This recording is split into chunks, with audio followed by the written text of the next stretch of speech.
Welcome, everyone. I am Carl Hung, CEO of Season Group and SG Wireless. This is Coffee with Colleagues, a collection of conversations between myself and our colleagues from around the world. Today, we have with us Andy Maton, also known as DJ Andy M, from our UK facility. Welcome, Andy. Thank you. Nice to speak to you. Nice to speak to you as well, too. Can you actually reveal your true identity? What is your DJ name? Just Andy M. Andy M? Really? Yeah. I guessed right? Yeah. My friend, I got hammered for it.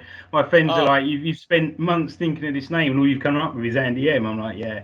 I swear I actually just literally made that up. No, I did not look you up. All right, can you introduce yourself a bit to the audience? Yeah, absolutely. So as you said, I'm Andy Maton. I'm the engineering leader down at our Season Electronics plant in Havant, UK. Been with the business for 5.5 years now, and I love every day my work here. It's fantastic. I've got a good boss, we've got a good team, got a good CEO. He's not watching right now. Oh, he's behind me, holding the gun to my back. Yeah. I can sense it. So yeah, it's all good. All good. Okay, good. Can you take me through a day in the life of your current role? Yeah. At the moment, obviously we've got some staff on furlough, so covering for other members of the team. So quite a lot of firefighting, general stuff crops up on a day-to-day basis that's got to be solved. Gerber sign off, MES work, labour costings, all required in a day or yesterday in some cases. It's certainly varied and interesting, but as I said, we've got a good team. We've got good support. So that pretty much sums it up at the moment. It's a little bit too reactive rather than proactive at the moment with where we are. But I mean that will change as staff start to filter back into the business. So. Yeah, so certainly I think the entire economy itself, it's being reactive right now, trying to figure out what's going to happen, and as a result, being in our line of industry, we're quite reactive as well too. But on that though, like work ends and then home life begins. What are you doing when you get off work? I'll go home, spend a bit of time with my youngest son mainly. He's obviously the schools are closed, so he goes a bit stir crazy. Lack of stimulation through the day. So last night when I got in the door, it was about 6:30, and I had to do a lightsaber battle for 20 minutes. Okay. And pretend to use the force on him. Okay.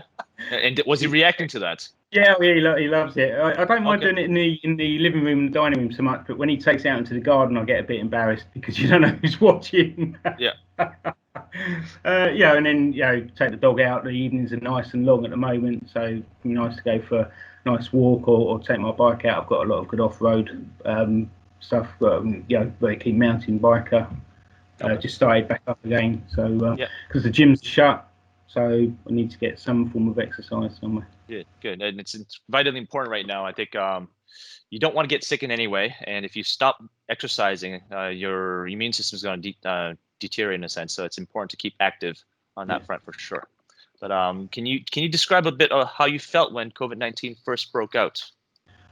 Yeah, when COVID-19 first broke out, to be honest, I wasn't actually concerned or worried in any way. I remember we had a conference call back in, I think it was early February, and you were discussing how things were in Hong Kong and China, and I remember saying to my colleagues in the leadership team that I wasn't too concerned because previously when there's been similar breakouts, we haven't been affected in the UK, and I honestly thought that would be the case this time around. But things moved pretty quickly. I think possibly due to people travelling over the half term. We had a half term break from schools in February, and I think a lot of people went skiing and abroad. And it soon started to obviously escalate, and it was like, okay, I got that wrong. We obviously are. And then literally 3 or 4 weeks later, we were on lockdown. So at first I wasn't concerned, but.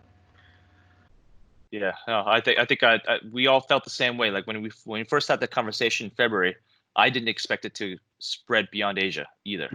It was complete surprise because past epidemics, more like more regional focus. So the fact that it's spread over to the US, the UK, and all that so fast, that I think caught us all off guard. But I think nowadays with the way we travel, it was bound to happen, right? Because I think in February we had several colleagues visit you in the UK, and we visited the US during the entire time frame as well too. So definitely scary for sure. I remember I was in San Antonio in March, and went to a Walmart, and that day was the day that they announced some sort of breakouts there as well too. But going there, even trying to find anything like hand sanitizers, all gone. Wow. Everything was gone at Walmart in the early March as well too. So it's definitely surprising, because we went through that exact same thing in Hong Kong at the end of January. You can't buy toilet paper in Hong Kong, and then March you couldn't buy toilet paper in the US. So when did you guys run out of toilet paper? Pretty early on, actually. It was March, sort of, and fortunately, we had quite a good stock in the loft. As sad as that sounds. So my parents, they use a. You did not expect this conversation to turn to this point, did you? No. You thought it'd be over here, but quickly it dropped down here. Not so soon, anyway. So my parents, they go to some sort of cash and carry type place, or they used to up until the lockdown, and so they get bulk things cheaper, so they always pick up bulk items. So, and we store them in the loft, so we were okay actually for a little while on toilet roll. But it took a while for that to recover. There's still things like eggs and flour, which are still quite tricky to get hold of, which is a bit odd. Yeah, I think it's, my wife was saying a lot of people have been doing a lot of baking during the lockdown. Baking, yes, but then eggs is a surprise. Yeah, but So that's the kind of thing. Yeah, and Cheerios as well, which much to my youngest's disgust, we had trouble getting hold of Cheerios. Well, maybe it's time to expand the palette for your youngest. Oh, yeah. He's got a palette similar to his father's. Maybe Fruit Loops, corn puffs. Yes. A little higher end, some color in there. Yeah. I'm not sharing my cereal with him. Okay. All right. So, how are you feeling now? Do you feel safe at work? Yeah, very safe at work. Very much so. Obviously we've got a 2 meter distance set up around the factory. Yep. We've got foot wash in place. We've got multiple hand sanitizers, notices, face masks. So there's a one-way system for getting in the building and out the building as well. Everybody's behaved themselves as regards they've taken into account the distancing. People are being careful, watchful, and I have no issues coming to work. I've got to take my hat off to Mike. He's been very, very, very personnel, people focused during this entire pandemic. More worried about the people, our health and safety ahead of everything else, and he's put all the measures in place. When we were on the 3-week shutdown, he was coming in, himself and Tony, facilities manager, coming in, getting the factory ready, getting everything ready for the staff to return to work. I really can't fault it in any way, shape, or form. And very safe at work. Good. I think that's the number one goal that we had, was to make sure our workplace was safer than people's homes, preferably, so that they could feel confident coming into the workplace. I think right now our concern around the world really is, what are people doing outside of home? And are they doing it too early? Are they going to the local pub too early and all that? And I think it takes a lot of education and sharing of news and best practices around the world to help mitigate that. Yes. Yeah. So, motivation. What motivates you to go to work each morning? I think it's the team I work with, the company I work for. You know my employment history, and sometimes it's been a fight in the past. I don't have that fight. I don't get to a Sunday afternoon and dread going to work on a Monday. I have a great working environment. And I enjoy it. I enjoy the challenge. Sometimes, obviously, you get a bit stressed. Things get on top of you a bit, and you wonder if you're going to solve a problem. Yeah. But hey, it's I really do work in a good environment, and that makes me want to come to work. Yeah. I gotta say, the office you guys have, where you guys work at, the people you have, it might be the British humor or whatnot, but it's always a pleasure to visit, because just the way that you guys have that banter. We know we always pick on you because you're an easy target. but it really helps the working relationship, right? Where you guys you joke with each other, but then you also tell the truth. There's nothing in between you guys, and you'll just say it straight up, because we're all grown ups, and we just want what's the best for the company. And you guys live that to the best, because we, as a company, we're always striving for organizational health, and that means cutting out the extras, just focusing on what's best for the company. Everyone aligned for the ultimate goal, and you guys do that very well. So I applaud the entire team in the UK for having built that up as well too. Like luckily for us here in Hong Kong, we've been able to build that up as well too. Our executive leadership team here, we've been together. We have a new ELT together now, with Stephen joining us in December, and then Carmen joining us in I believe it was May. But then the way that we're operating now, it's similar to what we have in the UK, where we're sitting down in meetings and we're joking, making fun of each other. But it gets down to work where everyone enjoys coming down to work. It's been actually one of my most enjoyable time frames the last 5 months of working, just because of the people that I work with, and similar to you as well too. So, but in what ways do you think life will be changed after this pandemic? I think the biggest changes will be in the workplace still. I think businesses and companies will realise that there is no requirement for staff or certain staff to be on site every day. I think they'll realise that in some ways you can be more, your working time could be more fruitful, spent away from the business, less interruption. And that has an impact on everybody's lives, be it environmental, travelling to and from work, and I think that would be the biggest change. Eventually, I don't think there'll be much of a change in our social lives. I think things will get back to normal. The distancing will be eased, and hopefully this time next year, it'll just be a long distant memory. I think to the Premiership, the football just kicking off, a week ago, empty stadiums. That's not sustainable. Both from a social perspective and a financial perspective. So I think things like sport will return to normal, but I do think the biggest change will be work and business related, and how we do business. Less site visits, more Teams, more Zoom. There is no need, unless if you've been to a factory before and you know the capabilities, then surely everything else can be more or less covered via a video conference. Well, certainly, like you mentioned, Teams wise, I can certainly see audits being done via Teams very easily. Just show me your systems. Everything is online now. Just show me how your system, show it on screen. Makes that a whole lot easier. Customer visits will be changed too, because I don't think many customers will be visiting or driving 3-4 hours to have that visit. I think everyone's getting used to talking face to face on camera. But what's going to happen is, instead of a 4-hour meeting and then going for lunch and all that, you might be done in a 2-hour phone call. So what the trickiness is, how do you build that relationship over the internet? I think you and I, we've been bantering quite a bit, even off camera. So being on camera, it's very natural. But then for first time meeting someone, it makes it a whole lot difficult. I think initial meetings, you've got to have that face to face, because you get a feeling for the environment as well, and the business that you're looking to partner up with.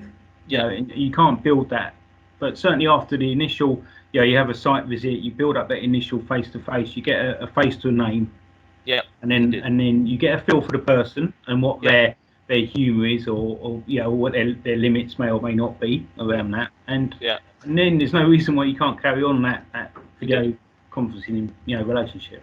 Okay. On that front, when you meet someone new nowadays, how, if that's even possible, but are you guys doing handshakes? Are you guys doing the elbow bumps, or are you guys doing the shoe kick? No, it's just a distancing nod. A nod. Okay. Yeah. So the first customer that was brought round after we reopened, my first reaction was I went to put my hand out, because it's a natural reaction, and the customer jumped back. Yeah, absolutely. And Mike, said, and I was like, you know what, you're right, because it's your natural habit. I'll give you a hug instead. But you get used to it. It's the first thing you do, isn't it? You shake hands, you look them in the eye, and that used to be your initial contact, and now obviously that's not the case. So that's a sandwich car in the background. Yeah, it is. Yeah. It hasn't changed. Hasn't changed. It's still delivering sandwich. That's good. So what's the first thing you want to do once the battle with COVID-19 is won? get together with my whole family, not just. I started going to my parents a couple of weeks ago. They're both 87, so they're quite elderly. They've been shielding, and so they're missing the grandkids. But still no hugging, still keeping a distance. We're either sat in their conservatory or we're out in the garden. You know, and same with my eldest brother and his family, just talking across the width of their front garden. And my middle brother, he lives up north, about a 4-hour drive, so I've not seen him at all. So we normally, we used to meet up and play golf or snooker, and we've not been able to do any of that. So family first, and then hobbies. So I've missed my hobbies. You know, I race model cars, you know, as you know, and there's been no racing. We've been banned from using the tracks or anything, obviously. So Okay. And what do you have to say to your fellow colleagues around the world? Stay safe. You know, if you follow the process that's been put in place around the sites and around, you know, in our social lives, you know, hopefully we will all come through this, and you know, we will be able to meet up by video conference or whatever and have a celebration, you know, next year. You know, though it's you know, it's not a big year in season terms. It'll be a big year if we pull through, and the sites pull through, and as a business we are still as strong. Yep, indeed. No, and I think one of the things that would be great, and we've always talked about this, how do we get you to do a DJing of a international party for us, maybe perhaps over Zoom? Your 3 p.m. or 10 p.m. and then over in the North America early in the morning, but having you with your whole DJ gear on, that would be great for us. I can bring a couple of decks in and a mixer and set up anywhere. I've got a monitor speaker, and we can crack it out for a couple of hours.